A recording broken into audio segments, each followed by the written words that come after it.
পয়লা বৈশাখ টাঙ্গাইলের কৃষক কার্ড বিতরণ কার্যক্রমের উদ্বোধন করবেন প্রধানমন্ত্রী তারেক রহমান। নির্বাচনী প্রতিশ্রুতি বাস্তবায়নের অংশ হিসেবে প্রি পাইলটিং প্রকল্পের আওতায় এই কার্ড বিতরণ করা হবে। মন্ত্রিসভার বৈঠকে সারা দেশের সব ধর্ষণ মামলা দ্রুত নিষ্পত্তির জন্য বিশেষ ব্যবস্থা গ্রহণের সিদ্ধান্ত হয়েছে।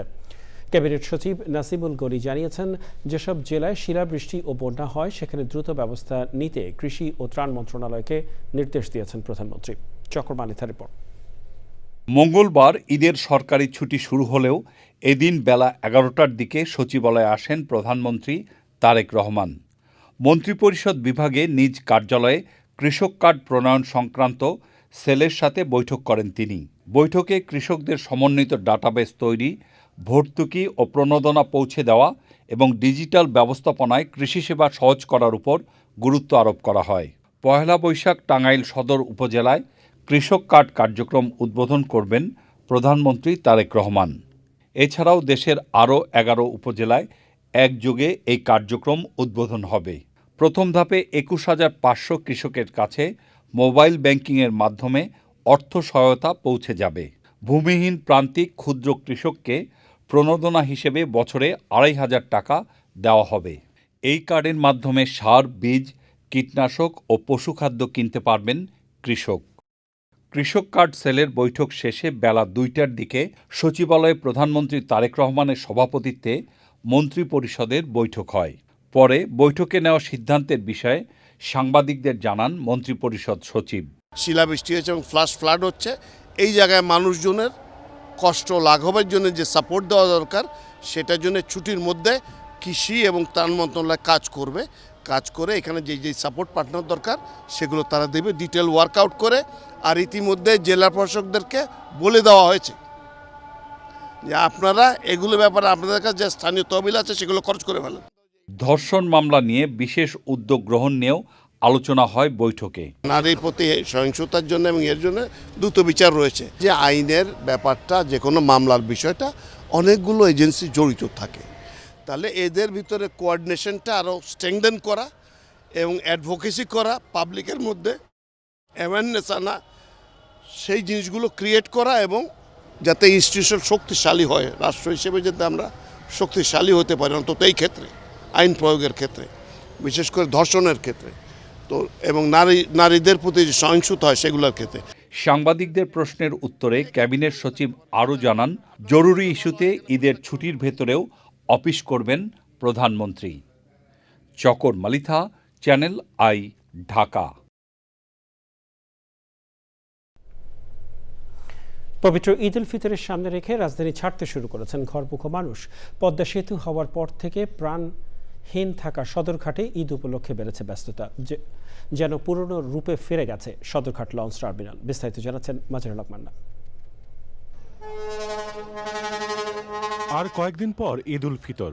ঘরমুখো মানুষের ভিড়ে পুরো সদরঘাট লঞ্চ টার্মিনাল এলাকা। কেউ কাঁধে ব্যাগ, কেউ পরিবারের হাত ধরে ছুটছেন লঞ্চের দিকে। দীর্ঘদিনের নিস্তব্ধতা ভেঙে যেন আবার চেনা ছন্দে ফিরেছে সদরঘাট। যাত্রীদের ভিড় সামলাতে হিমশিম খেতে হচ্ছে লঞ্চ কর্তৃপক্ষকে। এত ভিড়েও পরিবারের কাছে ফিরতে পারার আনন্দে স্বস্তি প্রকাশ করেছেন যাত্রীরা। বাবা মা স্ত্রী সবই আছে, ইনশাল্লাহ ভালো লাগছে। খুশি সময় বাড়ির টানে যাচ্ছে, ঈদের আনন্দ। আলহামদুলিল্লাহ, দেশের বাড়িতে গ্রামের বাড়িতে যাচ্ছি, খুব ভালো লাগছে। বিআইডব্লিউটিএ জানিয়েছে, মঙ্গলবার সকাল থেকে রাত পর্যন্ত বিভিন্ন গন্তব্যে 70 থেকে 75টি লঞ্চ ছেড়ে গেছে। আগের মতনই ভাড়া নিছে, এখন লঞ্চে কত নেই জানি না, ঘরে ভাড়া কাটলে কম দেবে। 2 লঞ্চের যাত্রী একসাথে লইছে, কিন্তু তাও লঞ্চ ছাড়ে না। ছাড়া কথা 6টায়, এখনো লঞ্চ ছাড়ে না। অতিরিক্ত ভাড়া বা যাত্রী হয়রানির ঘটনা যেন না ঘটে সেজন্য সতর্ক রয়েছে আইনশৃঙ্খলা বাহিনী ও বিআইডব্লিউটিএ কর্তৃপক্ষ।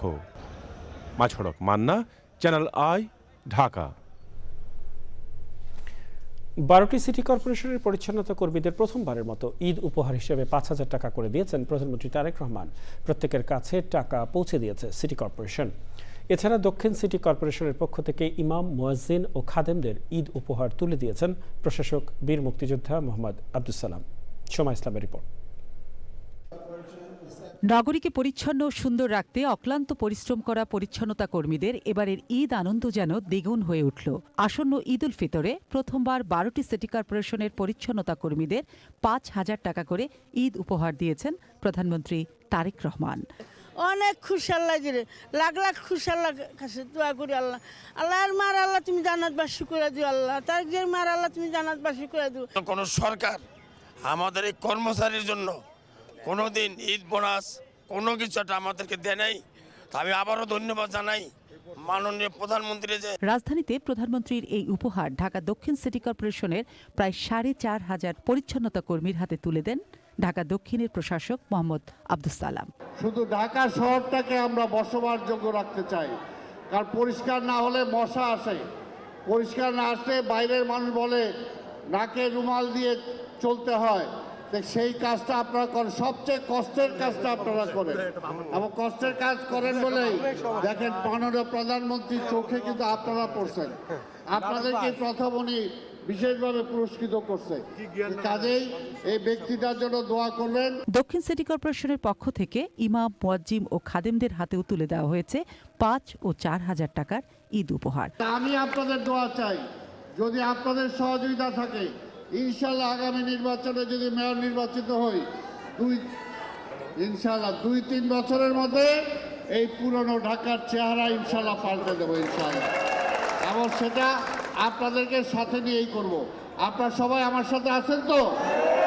15ই মার্চ প্রধানমন্ত্রী তারেক রহমান 12 সিটি কর্পোরেশনের পরিচ্ছন্নতা কর্মীদের ঈদ উপহার দেওয়ার ঘোষণা দিয়ে মেয়র ও প্রশাসকদের কাছে চেক হস্তান্তর করেন।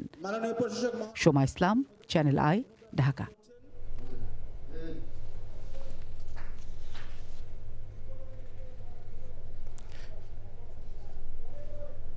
স্বাস্থ্যমন্ত্রী সরদার মোহাম্মদ সাখাওয়াত হোসেন ঘোষণা দেওয়ার 24 ঘন্টার মধ্যেই রাজধানীর মহাখালীর সংক্রামক ব্যাধি হাসপাতালে আইসিইউ চালু করা হয়েছে। সোমবার মধ্যরাতে হাসপাতাল পরিদর্শনের সময় তিনি মঙ্গলবারের মধ্যে আইসিইউ পুনরায় চালুর আশ্বাস দিয়েছেন। চ্যানেল আইয়ের রেসপেক্ট রিভার্স অনুষ্ঠানে খায়রুল ইসলাম তুফানকে দেওয়া বিশেষ সাক্ষাৎকারে কথা জানালেন স্বাস্থ্যমন্ত্রী। অল অন এ সাডেন মিজেলসের রোগী বেড়ে গেছে মহাখালী ইনফেকশন ডিজিজ সেন্টারে আমাদের। আপনারা জানেন মিজেলসটা হওয়ার পরে যাদের টিকা না থাকে 10% কিন্তু মর্টালিটি রেট মিজেলসে। ওই বাচ্চাটা একটু খারাপ অবস্থায় হসপিটালে নিয়ে আসছে এবং তার ব্রিথিং প্রবলেম শুরু হয়ে গিয়েছিল। দেন তাকে ইমিডিয়েটলি আপনার আইসিইউতে নেওয়া প্রয়োজন ছিল। ইমিডিয়েটলি ডাক্তারদের অভিমত আইসিইউতে নিলে এই বাচ্চাটাকে টিকানোর পর্যায়ে ছিল না। ওখানে গেলাম, ওয়ার্ডগুলি দেখলাম অনেক বেডের চাইতে বেশি মিজেলসের রোগী। দে আর সেটেলড আলহামদুলিল্লাহ, বাট ওই বাচ্চাটা মারা গেছে। আইসিইউটা দেখলাম everything is fine, bed fine, machine fine, oxygen system fine. Immediately we took the decision, কিন্তু স্টাফ নেই, লোকবল নেই, অ্যাপ্রুভড পোস্ট নেই। আমরা অ্যাটাচমেন্ট করে আজকে থেকে আলহামদুলিল্লাহ চালু করতেছি ICU for the measles patient. একটি শোক সংবাদ। জাতীয় চলচ্চিত্র পুরস্কারপ্রাপ্ত বিশিষ্ট অভিনয় শিল্পী ও রেডিও ভূমি 92.8 FM এর স্টেশন চিফ শামস সুমন মারা গেছেন। ইন্না লিল্লাহি ওয়া ইন্না ইলাইহি রাজিউন। মঙ্গলবার সন্ধ্যা 6:43 রাজধানীর ল্যাবএইড হাসপাতালে শেষ নিঃশ্বাস ত্যাগ করেন তিনি। হৃদরোগে আক্রান্ত হয়ে তিনি ইন্তেকাল করেন। তার বয়স হয়েছিল 61 বছর। তার মৃত্যুর খবরে সংস্কৃতি অঙ্গনে বিশিষ্টজনেরা ছুটে যান হাসপাতালে। তার মৃত্যুতে শোক জানিয়েছেন তথ্য ও সম্প্রচার মন্ত্রী জহিরুদ্দিন স্বপন এবং সংস্কৃতি মন্ত্রী নিতাই রায়চৌধুরী ও প্রতিমন্ত্রী আলী নেওয়াজ মাহমুদ খৈয়াম। শোকাহত চ্যানেল আই পরিবার। বুধবার বেলা 11টায় চ্যানেল আই প্রাঙ্গণে তার প্রথম জানাজার নামাজ অনুষ্ঠিত হবে। যাযাবর মিন্টু রিপোর্ট। হৃদরোগে আক্রান্ত হয়ে চিরবিদায় নিলেন জাতীয় চলচ্চিত্র পুরস্কার প্রাপ্ত বিশিষ্ট অভিনয়শিল্পী ও রেডিও ভূমি 92.8 FM এর স্টেশন চিফ শামস সুমন। একসময় টিভি নাটকের জনপ্রিয় অভিনেতা, মঞ্চ থেকে শুরু করে ছোট আর বড় পর্দা দাপানো শিল্পী সুমন মঙ্গলবার সন্ধ্যা 6:43 রাজধানীর ল্যাবএইড হাসপাতালে শেষ নিঃশ্বাস ত্যাগ করেন। হাসপাতালে নিয়ে আসেন আজকে বিকেল 4:40 আমাদের ইমার্জেন্সিতে অবস্থায় আমাদের যিনি নিউরোসার্জন আছেন প্রফেসর ডক্টর বি করিম, আমরা স্যারের সাথে যোগাযোগ করি। স্যার তখন ওনাকে একটা এমআরআই করতে বলা হয় ব্রেইন এবং হোল স্পাইন স্ক্রিনিংয়ের। এমআরআইটা শেষ করার পরে যখন শেষ হয় তারপরে উনি ওনার কার্ডিয়াক অ্যারেস্ট হয় এবং কার্ডিয়াক অ্যারেস্ট হওয়ার পরে 6:16 দিকে ওনাকে আবারও ইমার্জেন্সিতে আনা হয়। এরপরে প্রায় 20-25 মিনিট ধরে আমরা সিপিআর এবং অন্যান্য যেসব মেডিকেল প্রসিডিউর দেওয়ার চেষ্টা করি ওনাকে, এবং সবশেষে 6:43 কর্তব্যরত চিকিৎসক তাকে মৃত ঘোষণা করেন। শামস সুমনের মৃত্যুর খবরে হাসপাতালে ছুটে যান তার সহকর্মী ও সংস্কৃতি অঙ্গনের বিশিষ্টজনেরা। তাঁর মৃত্যুতে সংস্কৃতি অঙ্গনের কলাকুশলী আর ভক্তরা শোকাহত। মানুষ হিসেবে আনকমপ্লিকেটেড একটা মানুষ, ভেজাল ছাড়া একটা মানুষ, যার সাথে নিশ্চিন্তে কথা বলা যেত।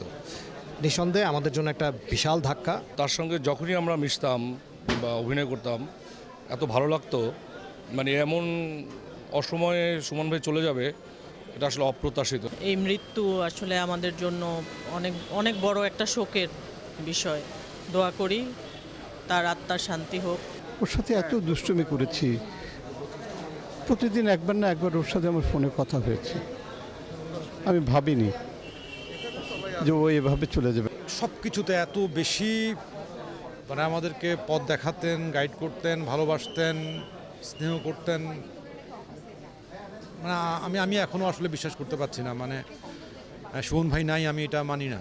যে যেখানে আছেন শামস সুমন ভাইয়ের জন্য দোয়া করবেন। খুব ভালো মানুষ ছিল, তার কোনো শত্রু ছিল না। রাজশাহী থেকে আসা একটি ছেলে এইখানে এসে তার সফলতা, তার জন্যে মানুষ হিসেবে একজন ব্যক্তি হিসাবে যে গুণ এবং যে বৈশিষ্ট্য থাকা দরকার শামস সুমনের সমস্তটাই ছিল। হাসপাতাল থেকে শামস সুমনের মরদেহ রাতে আনা হয় তার কর্মস্থল চ্যানেল আইয়ে। আজীবন চ্যানেল আই পরিবারের সদস্য সুমনের মরদেহ পৌঁছার পর ইমপ্রেস টেলিফিল্ম লিমিটেড, চ্যানেল আইয়ের ব্যবস্থাপনা পরিচালক ফরিদুর রাজা সাগর, চ্যানেল আইয়ের পরিচালক ও বার্তা প্রধান শাইখ সিরাজ সহ তার সহকর্মীরা শোকে ভেঙে পড়েন। আমাদের মিডিয়াতে যতগুলো সংগঠন আছে, DSC Gill, actor security, producer association, এই সংগঠনগুলো গঠন হওয়ার ক্ষেত্রেও শামস সুমনের কিন্তু নীরব একটা পেছন থেকে অনেক সে রিসার্চ করতো, সে অ্যানালাইসিস করতো একদম নীরবে। বাংলাদেশের সাংস্কৃতিক অঙ্গনে তো আপনারা জানেন আমার ভাইয়ের অবদান, বা সে আবৃত্তিতে খুব ভালো ছিল। একসময় সনন নামের যে রাজশাহী বিশ্ববিদ্যালয়ের যে সনন নামের কবিতার যে আতির সংগঠন ছিল, সেটা হচ্ছে সাধারণ সম্পাদক ছিল এক সময়, এবং তুখোর বিতর্ক করত। এইভাবে যে সুমন ভাই চলে যাবে এটা কখনোই মেনে নিতে পারছি না। আমাদের সবার জন্য বিরাট বড় ক্ষতি। ব্যক্তিগতভাবে আমার সাথে তার সম্পর্কটা ছিল, সে যেন আমার পরামর্শক ছিলেন। উনি সবার সাথে খুবই প্রাঞ্জলভাবে কথাবার্তা বলতেন। ওনার নিজের সমস্যার কথা কাউকে কখনো বলতেন না। উনি যার সাথে কথা বলতেন সবসময় জমিয়ে রাখতেন। বুধবার বেলা 11টায় চ্যানেল আই প্রাঙ্গণে তার প্রথম জানাজার নামাজ অনুষ্ঠিত হবে। এরপর সুমনের মরদেহ নেওয়া হবে তার বাড়ি রাজশাহীতে। সেখানে শামস সুমনের জানাজার নামাজের পর পারিবারিক কবরস্থানে দাফন করা হবে। শামস সুমন বেশ কয়েকটি চলচ্চিত্র ছাড়াও অসংখ্য নাটকে অভিনয় করেছেন। ছোটবেলা থেকেই তিনি রেডিও শিল্পী হিসেবে খ্যাতিমান। মঞ্চ ও টিভিতে দুর্দান্ত অভিনয় করেছেন সুমন। তিনি 2008 সালে স্বপ্নপূরণ চলচ্চিত্রের জন্য জাতীয় চলচ্চিত্র পুরস্কারে ভূষিত হন। তার অভিনীত চলচ্চিত্রগুলো হলো মন জানে না মনের ঠিকানা, কক্সবাজারে কাকাতুয়া, চোখের দেখা, প্রিয়া তুমি সুখী হও, আয়না কাহিনী, বিদ্রোহী পদ্মা, জয়যাত্রা, নমুনা ও হ্যালো অমিত।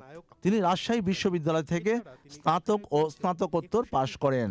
তিনি স্ত্রী, 2 ছেলে, 1 মেয়ে ও অসংখ্য ভক্ত রেখে গেছেন। যাযাবর মিন্টু, চ্যানেল আই, ঢাকা। এদিকে চির বিদায়ের কিছুদিন আগেই চ্যানেল আইকে নিজের শেষ সাক্ষাৎকার দিয়েছিলেন জাতীয় চলচ্চিত্র পুরস্কারপ্রাপ্ত বিশিষ্ট অভিনেতা ও রেডিও ভূমির station chief Shams Suman. 4 March channel আইকে দেওয়া সেই সাক্ষাৎকারে রেডিও ভূমিতে সদ্য শেষ হওয়া বাংলাদেশ পাকিস্তান ওয়ানডে সিরিজের ধারাভাষ্য সম্প্রচার নিয়ে কথা বলেন জনপ্রিয় এই অভিনেতা। রেডিও ভূমি তো অনেকদিন ধরেই ধারাভাষ্য প্রচার করছে, কিন্তু মাঝখানে বিরতি ছিল। তারপরে হচ্ছে যে আমরা আবার শুরু করছি বাংলাদেশ পাকিস্তান ওডিআই ম্যাচ দিয়ে। 11, 13 এবং 15 তারিখে আমরা অন এয়ারে থাকবো। তো আশা করছি যে সেখানে আমরা আবার শ্রোতাদেরকে খেলার একটা পূর্ণ চিত্র সামনে তুলে ধরব। এ পর্যায়ে ইরান যুদ্ধের 18তম দিন।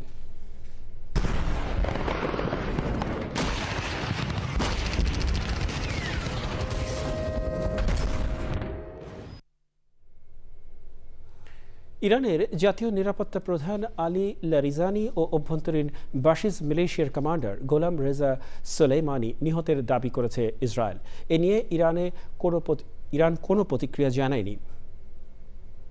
ইরানে যুক্তরাষ্ট্র ও ইসরায়েলের হামলা শুরুর পর থেকে নানাভাবে মিত্র দেশগুলোকে যুদ্ধে যুক্ত করার চেষ্টা চালিয়ে যাচ্ছেন মার্কিন প্রেসিডেন্ট ডোনাল্ড ট্রাম্প। হরমুজ প্রণালীতে সেনা পাঠাতে সাউথ কোরিয়ার প্রতি ট্রাম্প আহ্বান জানালে সিউল এর প্রতিবাদে বিক্ষোভ হয়। যুক্তরাজ্য, জার্মানি, গ্রিস সহ ইউরোপীয় ইউনিয়নের কোনো দেশ যুদ্ধে না জড়ানোর পক্ষে অবস্থান নিয়েছে। এদিকে যুক্তরাষ্ট্রের সঙ্গে যুদ্ধবিরতি প্রস্তাব প্রত্যাখ্যান করেছে ইরান। সুব্রত গায়নের রিপোর্ট। মার্কিন প্রেসিডেন্ট ডোনাল্ড ট্রাম্প হরমুজ প্রণালী খুলে দেওয়ার জন্য আন্তর্জাতিক জোট গঠনের আহ্বানে সাড়া পাননি। তাই হরমুজ প্রণালী খুলে দেওয়ার সিদ্ধান্ত তেহরানকে নিতে হবে বলে মনে করছেন বিশ্লেষকরা। এদিকে হামলার ঝুঁকি বেড়ে যাওয়ায় ইরানের বিরুদ্ধে দ্রুত ব্যবস্থা নিতে মিত্র দেশগুলোকে চাপ দিতে মার্কিন কূটনীতিকদের নির্দেশ দিয়েছেন মার্কিন পররাষ্ট্রমন্ত্রী মার্কো রুবিও। ইরানের সঙ্গে যুক্তরাষ্ট্র ও ইসরায়েলের যুদ্ধে বিশ্বের 1/5 তেল ও গ্যাস রপ্তানির সবচেয়ে বড় জলপথটি বন্ধ হয়ে যাওয়ায় বড় ধরনের বিপর্যয়ের মুখে পড়েছে বিশ্ব অর্থনীতি। আল জাজিরা জানিয়েছে এ যুদ্ধ দ্রুত শেষ করতে অভ্যন্তরীণ ও আন্তর্জাতিক চাপের মুখে পড়েছেন ডোনাল্ড ট্রাম্প। কেনেডি সেন্টারের বোর্ড সদস্যদের সঙ্গে হোয়াইট হাউসে বৈঠকের আগে প্রেস ব্রিফিংয়ে ডোনাল্ড ট্রাম্প বলেন, কিছু দেশকে বহু বছর ধরে সাহায্য করছে যুক্তরাষ্ট্র, ভয়ঙ্কর ঝুঁকি থেকে রক্ষা করা হচ্ছে, কিন্তু হরমুজ প্রণালীর ক্ষেত্রে যুক্তরাষ্ট্রের আহ্বানে সাড়া দিচ্ছেন না তারা। মধ্যপ্রাচ্য যুদ্ধ নিয়ে ইউরোপীয় ইউনিয়নের বৈঠকের পর পররাষ্ট্রনীতি বিভাগের প্রধান কাজা কালাস ব্রিফিংয়ে জানান, এই যুদ্ধে ইউরোপের কোনো আগ্রহ নেই। ইউর কোনো সদস্য রাষ্ট্র ইরানের বিরুদ্ধে সামরিক পদক্ষেপে সক্রিয়ভাবে অংশ নেবে না।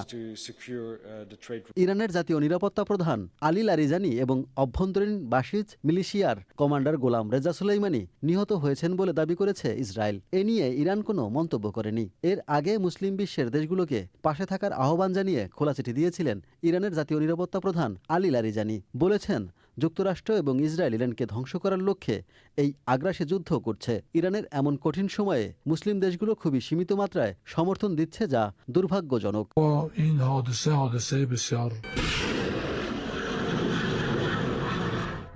মার্কিন সেন্ট্রাল কমান্ড জানিয়েছে, ইরানের 7,000-এরও বেশি স্থাপনায় হামলা চালানো হয়েছে।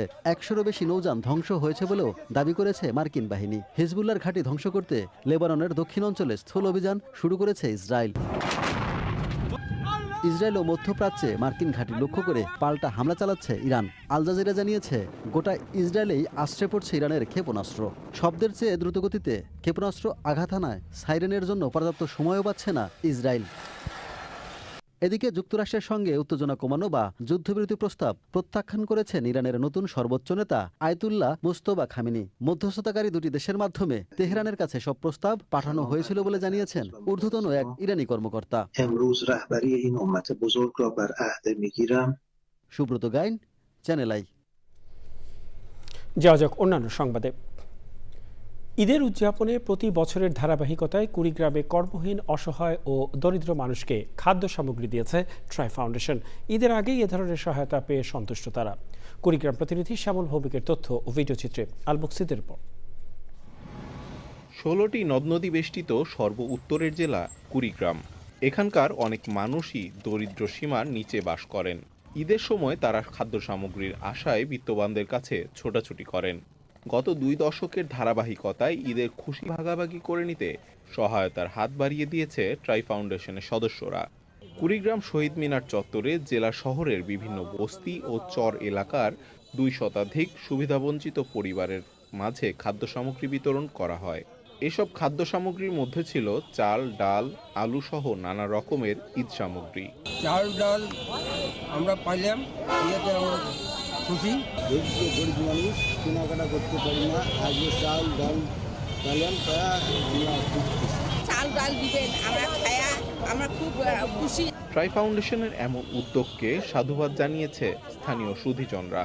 ঈদের সময় এই গরিব মানুষদের এগুলো পাওনা থাকে, আর সেইটা ট্রাই ফাউন্ডেশন করছে, সেটার জন্য অনেক ধন্যবাদ। বন্যা, খরা, প্রাকৃতিক দুর্যোগ এবং মানবিক বিপর্যয়গুলোতে তারা যে মানবিক কল্যাণে এগিয়ে আসে, এর জন্য ট্রাই ফাউন্ডেশনকে ধন্যবাদ জানাই। ট্রাই ফাউন্ডেশন প্রতিবার যেভাবে বন্যা, খরা, শীত এবং এই যে ঈদের আনন্দে সবার সাথে অংশীদার হয় এবং ঈদ আনন্দ ভাগাভাগি করে নেওয়ার জন্য যে এই যে উদ্যোগ গ্রহণ করে, এটা আসলে কুড়িগ্রামে এটা আমাদের জন্য অত্যন্ত স্বস্তিদায়ক। ট্রাই ফাউন্ডেশন দীর্ঘ 2 দশক ধরে শীত, বন্যা সহ বিভিন্ন প্রাকৃতিক দুর্যোগ ও ঈদের সময় সুবিধা বঞ্চিত মানুষের পাশে রয়েছে।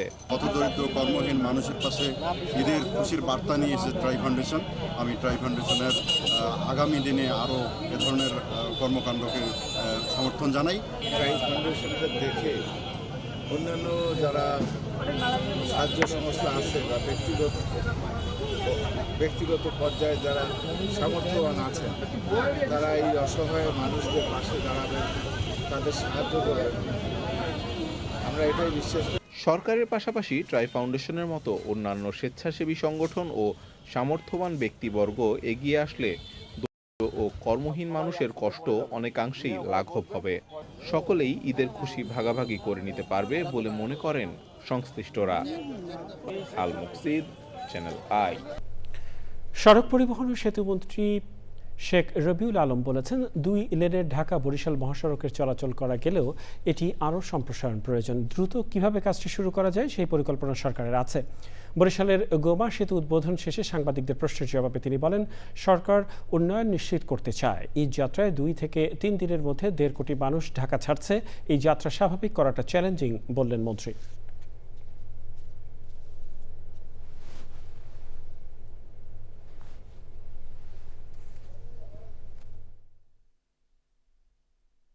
ঢাকা বরিশালের রাস্তাটা, হ্যাঁ ঠিক আছে, আপনি যদি বলেন যে ভাঙা থেকে এই বরিশাল পর্যন্ত যেটা, এটা 2 লেনের রাস্তা চলাচল করা যাচ্ছে, কিন্তু এটা আরও ওয়াইড হওয়া দরকার এবং সেটা আমরা সরকারও উপলব্ধি করে, আমরাও উপলব্ধি করছি। আর এবার এসে সরাসরি দেখে গিয়েছি। ডেফিনেটলি এই ব্যাপারে আপনারা সুসংবাদ পাবেন যে দ্রুততম সময়ের মধ্যে কীভাবে কাজটা শুরু করা যায় সেই পরিকল্পনা সরকার আছে। মনে রাখা দরকার, বর্তমান যে সরকারটি ক্ষমতায় আছে জনগণ কর্তৃক নির্বাচিত সরকার, এই সরকার উন্নয়নটা নিশ্চিত করতে চায়। সামাজিক শৃঙ্খলা রক্ষায় সন্ত্রাস, চাঁদাবাজ ও দখলদার মুক্ত সমাজ গড়তে সরকার 0 টলারেন্স নীতি গ্রহণ করেছে জানিয়ে যুব ও ক্রীড়া প্রতিমন্ত্রী আমিনুল হক বলেছেন, বিএনপি সরকার গঠনের 1 মাস পূর্ণ হওয়ার আগেই নির্বাচনী ইশতেহার অনুযায়ী কাজ শুরু করেছে।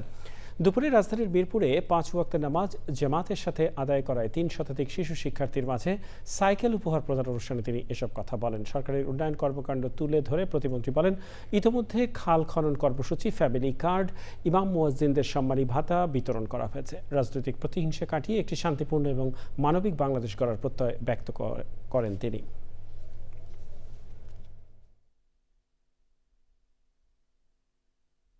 যারা মাদকের সাথে জড়িত থাকবে, ইতিমধ্যে মাদকের বিরুদ্ধে অভিযান চালানো শুরু হয়েছে, চাঁদাবাজের বিরুদ্ধে ইতিমধ্যে অভিযান চালানো শুরু হয়েছে। সে যে হোক না কেন, তাদের কাউকে ছাড় দেওয়ার কোনো সুযোগ নেই। জাতীয় সংসদের হুইপ ও নাটোর 2 আসনের সংসদ সদস্য অ্যাডভোকেট রুহুল কুদ্দুস তালুকদার দুলু বলেছেন, জিয়াউর রহমান যখন ক্ষমতায় ছিলেন তখন খাল খনন করেছিলেন তিনি, তখন বাংলাদেশ খাদ্যে স্বয়ংসম্পূর্ণ ছিল। আগামী দিনেও আর বাংলাদেশ খাদ্যের অভাব থাকবে না। মঙ্গলবার বিকেলে জেলা বিএনপি এবং অঙ্গ সংগঠনের আয়োজনে শহীদ প্রেসিডেন্ট জিয়াউর রহমান, সাবেক প্রধানমন্ত্রী বেগম খালেদা জিয়া ও আরাফাত রহমান কোকোর রুহের মাগফিরাত কামনায় ইফতার ও দোয়া মাহফিলে তিনি এসব কথা বলেন। এ সময় নাটোর জেলা পরিষদের প্রশাসক ও জেলা বিএনপির নেতাকর্মীরা উপস্থিত ছিলেন।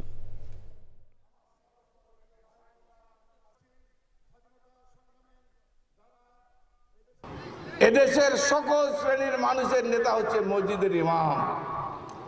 এই ইমামরা কখনোই সরকারি ভাতা, কখনোই কোনো সুযোগ সুবিধা পায় নাই। আজকে এই আমাদের নেতা তারেক রহমান বলেছিল, বিএনপি ক্ষমতায় গেলে মসজিদের ইমাম, শুধু মসজিদের ইমাম মহাজনী নয়, হিন্দু ভাইদের যে সমস্ত পুরোহিত, ঠাকুর, খ্রিস্টানদেরকে কি বলে ধর্মযাজক, তাদের জন্য ভাতার ব্যবস্থা করবে। আসন্ন পবিত্র ঈদ উল ফিতর উপলক্ষে নৌপথে যাত্রীদের নিরাপত্তা নিশ্চিত করতে বিশেষ নিরাপত্তা ব্যবস্থা নিয়েছে বাংলাদেশ কোস্ট গার্ড পূর্ব জোন। সংবাদ সম্মেলনে কোস্ট গার্ডের পূর্ব জোনের zonal commander captain Mohammad Shahin Majid বলেছেন, পারস্য উপসাগরীয় অঞ্চলে যুদ্ধ পরিস্থিতির কারণে দেশে জ্বালানি সরবরাহ স্বাভাবিক রাখতে বহির্নোঙরে অবস্থানরত তেলবাহী জাহাজগুলোর নিরাপত্তা নিশ্চিতে কোস্ট গার্ডের জাহাজ সার্বক্ষণিক টহল দিচ্ছে। তিনি আরও বলেন, কোস্ট গার্ডের সদস্যরা ঈদে নৌপথে যে কোনো নাশকতামূলক তৎপরতার প্রতিরোধেও সতর্ক রয়েছে।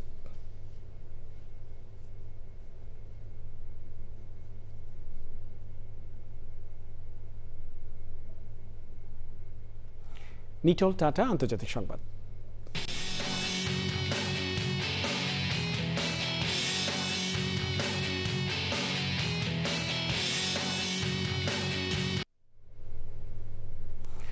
নাইজেরিয়ার উত্তর পূর্বাঞ্চলে 3টি আত্মঘাতী বোমা হামলায় অন্তত 23 জন নিহত হয়েছে। সোমবার রাতে কয়েক মিনিটের ব্যবধানে একটি ডাকঘর, একটি সাপ্তাহিক বাজার ও মাইদুগুরি বিশ্ববিদ্যালয় টিচিং হাসপাতালে এই আত্মঘাতী হামলা ঘটে। এই আত্মঘাতী বোমা হামলায় অন্তত 23 জন নিহত এবং 108 জন আহত হয়েছেন বলে জানিয়েছে পুলিশ। নাইজেরিয়ার প্রেসিডেন্ট বোলা টিনুবু এই হামলার নিন্দা জানিয়ে বলেন, নাইজেরিয়া নতি স্বীকার করবে না। তিনি আরও বলেন, হামলাকারীদের খুঁজে বের করে সম্পূর্ণভাবে পরাজিত করা হবে। ঢাকা ব্যাংক পিএলসি বাণিজ্য সংবাদ।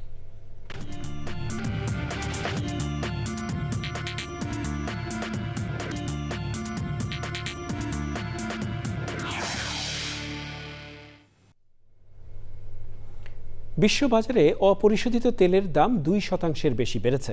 আন্তর্জাতিক বাজারে অপরিশোধিত তেলের দাম নির্ধারণকারী ব্রেন্ট ক্রুড ও ওয়েস্ট টেক্সাস ইন্টারমিডিয়েট WTI উভয়ের দামই বেড়েছে। রেড ক্রুড অনুযায়ী তেলের দাম 2.81% বেড়ে ব্যারেল প্রতি $103 হয়েছে এবং WTI প্রতি ব্যারেল বিক্রি হচ্ছে $97। এই মূল্য বৃদ্ধির প্রধান কারণ হরমুজ প্রণালীতে চলমান উত্তেজনা। এই অবরোধ দীর্ঘস্থায়ী হলে বৈশ্বিক বাজারে বড় ধরনের অস্থিতিশীলতা দেখা দিতে পারে বলে দাবি বিশ্লেষকদের। ঈদের ছুটিতে বাড়ি যাওয়ার পথে লালমনিরহাটের পাটগ্রামে সড়ক দুর্ঘটনায় মা, বাবা ও শিশু সন্তানের মৃত্যু হয়েছে। গুরুতর আহত হয়েছে আরেক শিশু। সকালে পাটগ্রাম ও উপজেলার মির্জারকোট মডেল মসজিদ এলাকায় এই দুর্ঘটনা ঘটে। নিহতরা দিনাজপুর জেলার হাকিমপুর উপজেলার আলিহাট ইউনিয়নের মনসাপুর গ্রামের বাসিন্দা। পুলিশ ও স্থানীয়রা জানিয়েছে, নিহত শরীফুল ইসলাম পাটগ্রামের একটি এনজিওতে কর্মরত ছিলেন। ঈদের ছুটিতে বাড়ি যাওয়ার জন্য স্ত্রী ও সন্তানদের নিয়ে মোটরসাইকেলে রওনা দেন। পথে মির্জারকোট এলাকায় পৌঁছালে বিপরীত দিক থেকে আসা একটি ট্রাক মোটরসাইকেলটিকে ধাক্কা দেয়। এতে ঘটনাস্থলে স্বামী, স্ত্রী ও তাদের ছেলে নিহত হন। গুরুতর আহত মেয়েকে রংপুর মেডিকেল কলেজ হাসপাতালে ভর্তি করা হয়েছে। পবিত্র ঈদ উল ফিতর উপলক্ষে প্রধানমন্ত্রী তারেক রহমানের পক্ষ থেকে চট্টগ্রাম সিটি কর্পোরেশনের পরিচ্ছন্ন কর্মীদের আর্থিক অনুদান প্রদান করা হয়েছে। মঙ্গলবার নগরীর কাজীর দেউরিতে একটি কনভেনশন সেন্টারে এই উপহার তুলে দেন Chittagong city mayor doctor Shahadat Hossain. Chittagong city কর্পোরেশনের ভারপ্রাপ্ত প্রধান নির্বাহী কর্মকর্তা আশরাফুল আমিনের সভাপতিত্বে অনুষ্ঠানে সিটি মেয়র বলেন, পরিচ্ছন্ন কর্মীরাই শহরের অঘোষিত নায়ক। রোদে পুড়ে বৃষ্টিতে ভিজে তারা নগরীকে বাসযোগ্য রাখেন। তাদের মুখে হাসি ফোটাতে পারা গর্বের বিষয়।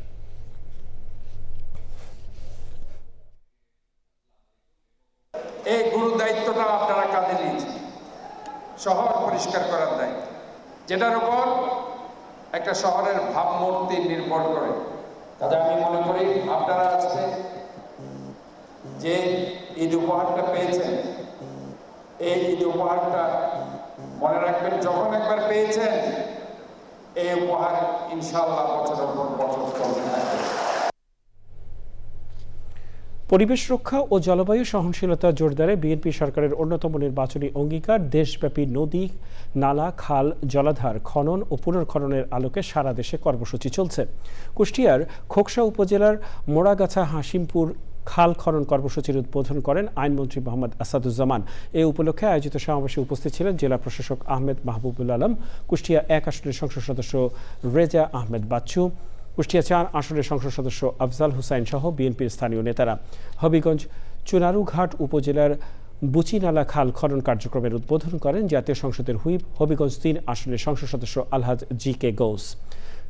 এ সময় হবিগঞ্জ 4 আসনের সংসদ সদস্য সৈয়দ মোহাম্মদ ফয়সাল, জেলা প্রশাসক আবু হাসনাত মোহাম্মদ আরিফিন সহ জেলা উপজেলা প্রশাসনের কর্মকর্তা এবং রাজনৈতিক দলের নেতারা উপস্থিত ছিলেন।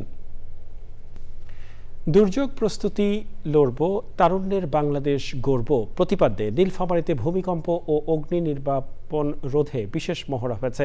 জেলা প্রশাসন ও দুর্যোগ ব্যবস্থাপনা অধিদপ্তরের আয়োজনে মহড়ায় সহযোগিতা করে ফায়ার সার্ভিস। সে সময় জেলা প্রশাসক মোহাম্মদ নাসিরুজ্জামান, অতিরিক্ত জেলা প্রশাসক জ্যোতি বিকাশ চন্দ্র, জেলা ত্রাণ ও পুনর্বাসন কর্মকর্তা মনোয়ারুল ইসলাম, অতিরিক্ত police super Faruk Ahmed, fire service and civil ডিফেন্সের উপসহকারী পরিচালক মামুনুর রশিদ ও বিশিষ্টজনেরা উপস্থিত ছিলেন।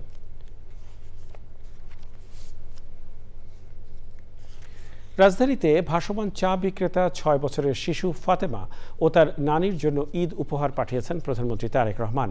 মঙ্গলবার সন্ধ্যায় রাজধানীর তালতলা এলাকায় আমরা বিএনপি পরিবারের নেতৃবৃন্দ এই উপহার নিয়ে যান। এ সময় ছিলেন সংগঠনটির সদস্য সচিব কৃষিবিদ মকসেদুল মমিন মিথুন, সদস্য মাসুদ রানা লিটন, মুস্তাকিম বিল্লাল, শাকিল আহমেদ ও ফরহাদ আলী সজীব এবং অন্যরা। কিছুদিন আগে বাংলা কলেজের সামনে ভাসমান চা দোকানে ফাতেমা তার নানিকে সহায়তার সময় রাস্তা পারাপারের সময় আহত হয়। পরে ওই স্থানে ডিউটিরত অবস্থায় একজন পুলিশ সার্জন শিশুটির চিকিৎসা সেবা দিয়েছিলেন, যা সামাজিক যোগাযোগ মাধ্যমে ভাইরাল হয় এবং প্রধানমন্ত্রী তারেক রহমানের দৃষ্টিগোচর হয়। জানাবো খেলার খবর।